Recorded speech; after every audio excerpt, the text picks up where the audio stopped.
Hi, Evan. How do you know if you've become codependent in your relationship? That's a great question. And as you're very fond of hearing me say, right, a complex one. Codependency can confound not only partners or parents of the addicted, but we all navigate interpersonal boundaries in our relationships frequently, mostly because boundaries flex according to the situation. As a quick example of a boundary shift, you typically don't take care of toileting needs for your significant other, but if they became ill or disabled, you might help with that. Their need must be tempered by what is reasonable for you to give. Same with children who acquire more independence with age. While boundary fluidity is necessary for adaptation, it also produces conditions for boundary disputes. Turf wars can occur on a global, national, occupational, or personal level. We might want either closer or further boundaries. As an example, an employee finds a boss who intrudes upon their decision making functions, a micromanager. On the other hand, an overworked employee wants others included within their scope or boundary of work. But to understand how codependency, as well as interdependence and counterdependence, might manifest boundary problems, we must start at one of the most fundamental existential questions: who am I? It's impossible to come up with a single answer, isn't it? Ourselves are essentially composites of preferred identities.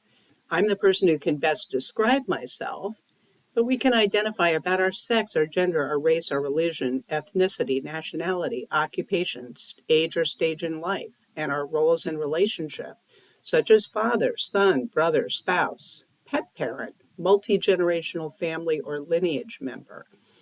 Even more specifically, we can hold identity preferences about our traits, globally expressed or in particular spheres. We can generally identify as creative, loyal, strong, etc., or as a devoted mother, have grit or endurance as an athlete, or skilled mentor to students.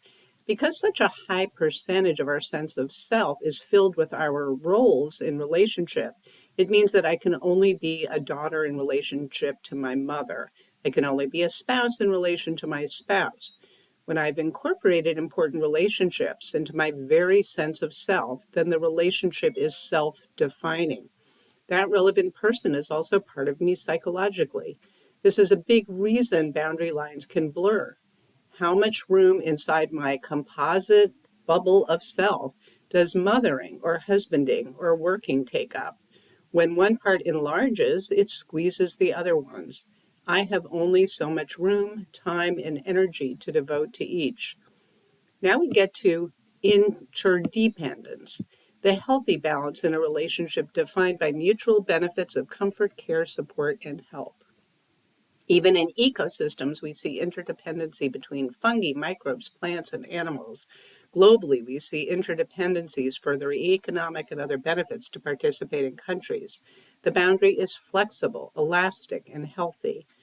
Codependency, on the other hand, results from one relationship taking up too large a proportion of your selfhood.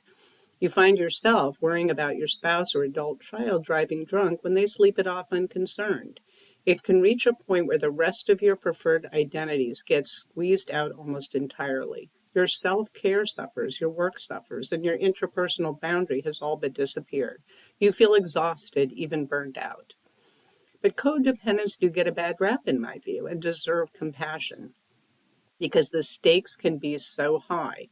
It's nearly impossible to wrestle with the thought that your adult child might die from the consequences of their addiction. But we are small in the face of large problems, like saving another human from a path of destruction.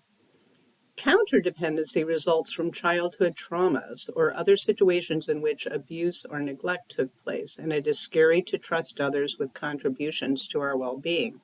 Counterdependency says, I don't need anyone, I'm self-sufficient. The boundary is impenetrable and the person walled off. What do you do about it? It's a lot of work to become conscious of codependent behaviors, thoughts, and feelings that perpetuate it, but it can be done.